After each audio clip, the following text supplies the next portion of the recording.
గతసారి మనం చాలా అందమైన విషయం మాట్లాడాం కదా, అన్నీ దైవం యొక్క ప్రతిబింబమే అని. నీళ్లలో వెలుతురు, పువ్వులో సువాసన, మనిషిలో ప్రేమ అన్నీ ఆయనే అని కృష్ణుడు చెప్పాడు. అవునమ్మా, నాకు గుర్తుంది. అన్నింట్లో ఆయన ఉన్నాడు అని చెప్పాడు. నాకు చాలా నచ్చింది అది.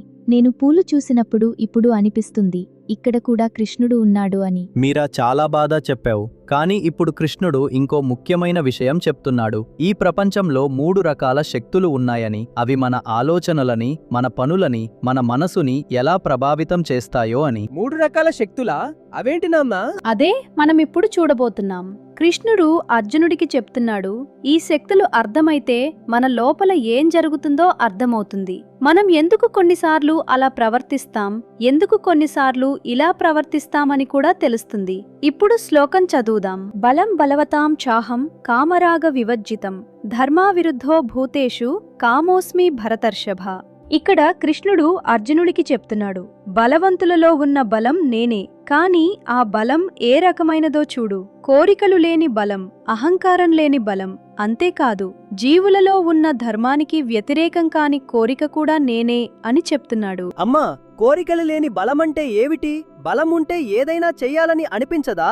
మంచి ప్రశ్న ఆరవ్. అంటే ఇలా అర్థం చేసుకో, ఒక్కోసారి మనకు బలం ఉంటే దాన్ని ఉపయోగించి మనకు కావలసింది పట్టుకోవాలని అనిపిస్తుంది కదా. కానీ కృష్ణుడు చెప్తున్న బలం అలా కాదు.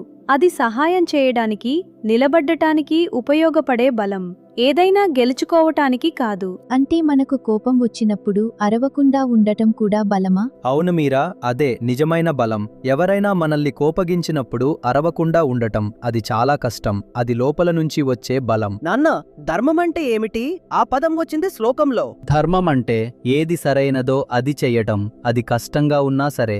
ఇప్పుడు కృష్ణుడు చెప్తున్నాడు, ధర్మానికి వ్యతిరేకం కాని కోరిక కూడా నేనే అని. అంటే జీవితంలో కొన్ని కోరికలు సహజంగా ఉంటాయి, అవి తప్పు కాదు. కాని ఆ కోరికలు మనల్ని తప్పుదారిలో తీసుకెళ్లకూడదు. నిజమైన బలం లోపల నుంచి వస్తుంది, ఇతరులను కంట్రోల్ చేయడానికి కాదు. అది అర్థమైతే చాలు. నాన్న, అది అర్థమైంది. నీకేదైనా చెయ్యాలని అనిపించినప్పుడు అది నీకోసమా లేదా ఇతరుల కోసమా అని చూసుకోవాలి కదా. సరిగ్గా చెప్పావు. నీ ఫ్రెండ్కి హోంవర్క్ లో హెల్ప్ చేస్తావు కదా, అది వాళ్ళు నీకు ఏదైనా ఇస్తారని కాదు కదా, మనసులో నుంచి చేస్తావు కదా, అదే ఆ బలం. అవునా? అలా అనిపించినప్పుడు చాలా బాగుంటుంది కూడా. ఇప్పుడు తర్వాతి శ్లోకం చూద్దాం. కృష్ణుడు ఆ 3 రకాల శక్తుల గురించి మరింత చెప్తున్నాడు. ఏ చైవ సాత్వికా భావ రాజసాస్తామసాశ్చయే మత్త ఏవేతి తాన్విద్ధిన త్వహం తేషు తేమయి. ఈ శ్లోకంలో కృష్ణుడు చెప్తున్నాడు, సాత్విక, రాజస, తామస అని 3 రకాల స్వభావాలు ఉన్నాయి. ఈ 3 నా శక్తి నుంచే వచ్చాయి, కాని నేను వాటిలో లేను, అవి నాలో ఉన్నాయి. ఇది చాలా ముఖ్యమైన తేడా. అమ్మా, ఆ 3 పదాలు అర్థం కాలేదు. సాత్విక, రాజస, తామస అంటే ఏమిటి? ఆరవ్, చాలా మంచి ప్రశ్న. ఇలా అర్థం చేసుకో. ఒక్కోసారి మనకు చాలా శాంతంగా అనిపిస్తుంది కదా, మనసు నిండుగా ఉంటుంది, ఏదైనా సరిగ్గా చెయ్యాలని అనిపిస్తుంది. అది సాత్విక స్వభావం. నాకు అలా అనిపిస్తుంది పువ్వులు చూసినప్పుడు. అవును మీరా, ఇంకొక్కోసారి చాలా ఉత్సాహంగా అనిపిస్తుంది, ఏదైనా చెయ్యాలని, గెలవాలని, పరిగెత్తాలని. అది రాజస స్వభావం. అది తప్పు కాదు, కానీ అది మనల్ని కొన్నిసార్లు అలసిపోయేలా చేస్తుంది. అది నాలా ఉంటుంది. ఆట ఆడేటప్పుడు నాకు అలా అనిపిస్తుంది. మరి తామస స్వభావం అంటే సోమరిగా ఉండటం, ఏమీ చెయ్యాలని అనిపించకపోవటం, గందరగోళంగా ఉండటం. ఆ 3 మనలో ఉంటాయి, వేర్వేరు సమయాల్లో. అమ్మా, కాని కృష్ణుడు ఏం చెప్పాడు? అవి ఆయనలో ఉన్నాయా లేక ఆయన వాటిలో ఉన్నాడా? చాలా మంచి ప్రశ్న మీరా. కృష్ణుడు చెప్తున్నాడు, ఆ 3 స్వభావాలు నా శక్తి నుంచి వచ్చాయి, కాని నేను వాటిలో చిక్కుకోలేదు. అవి నాలో ఉన్నాయి, నేను వాటిలో లేను. ఇది చాలా లోతైన మాట. అంటే ఏమిటమ్మా? అర్థం కాలేదు. ఇలా చూడు ఆరవ్, నువ్వు ఆట ఆడేటప్పుడు చాలా ఉత్సాహంగా ఉంటావు కదా, ఆ ఉత్సాహం నీలో ఉంది. కానీ నువ్వు ఆ ఉత్సాహం కాదు, నువ్వు వేరే వాడివి. ఆ ఉత్సాహాన్ని చూస్తున్నావు. అలాగే కృష్ణుడు ఈ 3 శక్తులను చూస్తున్నాడు, వాటిలో కొట్టుకుపోడు. మన లోపల ఏ శక్తి పనిచేస్తుందో అర్థమైతే మనం కూడా దాన్ని అర్థం చేసుకోగలం, దానిలో కొట్టుకుపోకుండా. ఇప్పుడు చూడండి తర్వాత ఏం జరిగిందో. ఈ 3 శక్తులు మనల్ని ఎలా మోసం చేస్తాయో కృష్ణుడు చెప్తున్నాడు. త్రిభిర్గుణమయైర్భావైరేభిః సర్వమిదం జగత్ మోహితం నాభిజానాతి మామేభ్యః పరమవ్యయం. ఈ శ్లోకంలో కృష్ణుడు చెప్తున్నాడు, ఈ 3 గుణాల వలన ఈ యావత్ ప్రపంచం మోహపడిపోయింది.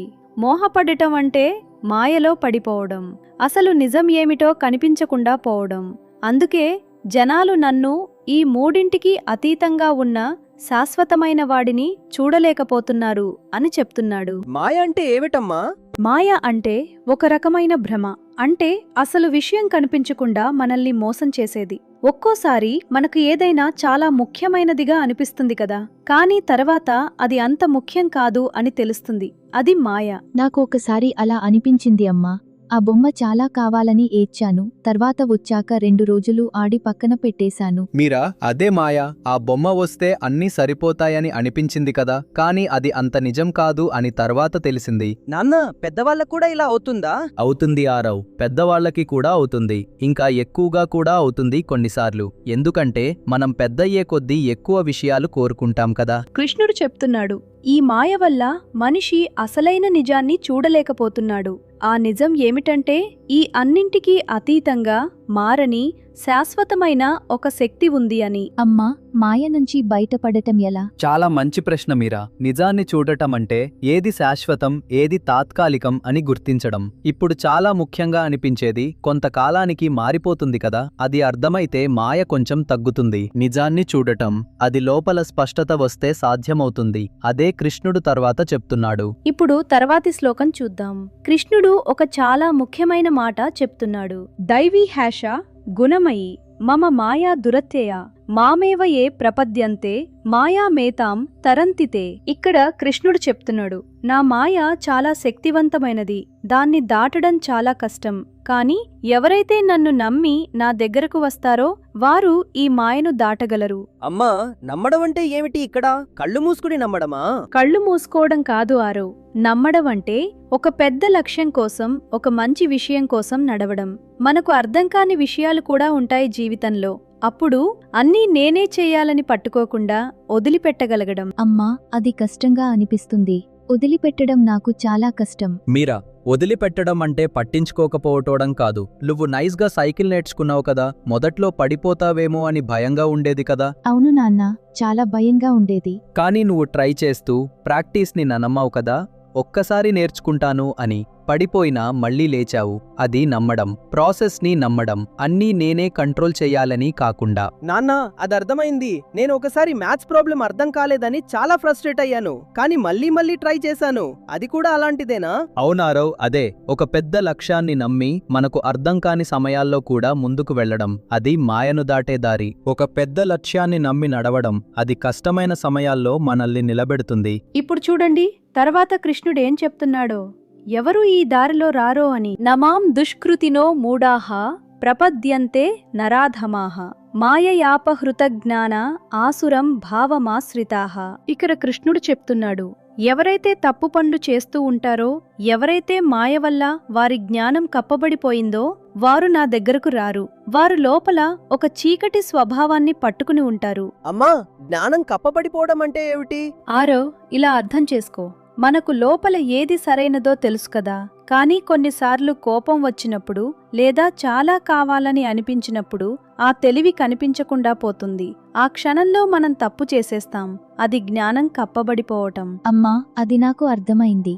నేను మీరాతో గొడవ పడినప్పుడు అంటే నేనే మీరాను, నాతో నేనే గొడవ పడలేను కదా. మీరా, నువ్వు ఆరోతో గొడవ పడినప్పుడు అని చెప్పాలనుకున్నావు కదా. అవును నాన్న, ఆరోతో గొడవ పడినప్పుడు అప్పుడు నాకు తెలుసు అది తప్పు అని, కాని ఆపలేకపోతాను. అదే మీరా, ఆ క్షణంలో జ్ఞానం కప్పబడిపోయింది. కానీ నువ్వు తర్వాత తప్పు చేశాను అని అర్థం చేసుకుంటావు కదా, అది జ్ఞానం తిరిగి వచ్చింది అని. నాన్న, కానీ కృష్ణుడు ఇక్కడ చాలా కఠినంగా మాట్లాడుతున్నాడు కదా. తప్పు చేసేవాళ్ళు నా దగ్గరకు రారు అని. అది భయంగా అనిపిస్తుంది. ఆరవ్, అది భయపెట్టడానికి కాదు. కృష్ణుడు చెప్తున్నది ఏమిటంటే, ఎవరైతే తెరిచిన మనసుతో ఉంటారో, నేర్చుకోవాలని ఉంటారో, తప్పు చేసినా అర్థం చేసుకోవాలని ఉంటారో వారు ఆ వెలుతురు వైపు వస్తారు.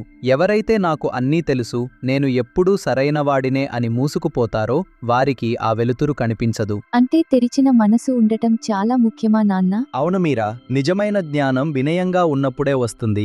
నాకు అన్నీ తెలుసు అని కాకుండా నేను నేర్చుకోవడానికి సిద్ధంగా ఉన్నాను అని అనిపించినప్పుడు. అది అర్థమైంది నాన్న.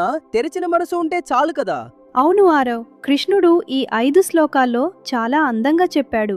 బలం, శక్తి, మాయ, నమ్మకం, జ్ఞానం ఇవన్నీ ఒకదానితో ఒకటి అల్లుకున్నాయి. ఈరోజు కృష్ణుడు చాలా లోతైన విషయాలు చెప్పాడు కదా. 3 గుణాలు, మాయ, నమ్మకం. కానీ ఇంకా ముందు ఏముందో తెలుసా? ఏంటి నాన్నా? తర్వాతి శ్లోకంలో కృష్ణుడు చెప్తున్నాడు, ఎవరు నా దగ్గరకు వస్తారో వారు 4 రకాల మనుషులు అని. ఆ 4 రకాలు ఏమిటో, వాటిలో ఏది అన్నింటికంటే ప్రత్యేకమైనది అని కృష్ణుడు చెప్తున్నాడు. అది విన్నప్పుడు అర్జునుడు కూడా ఆగిపోయాడు. 4 రకాల మనుషులా? నేను ఏ రకమో తెలుసుకోవాలని ఉంది. నాకు కూడా. అందులో ఏది అన్నింటికంటే ప్రత్యేకమైనది అంటే? ఆ ప్రశ్న పట్టుకుని ఉండండి.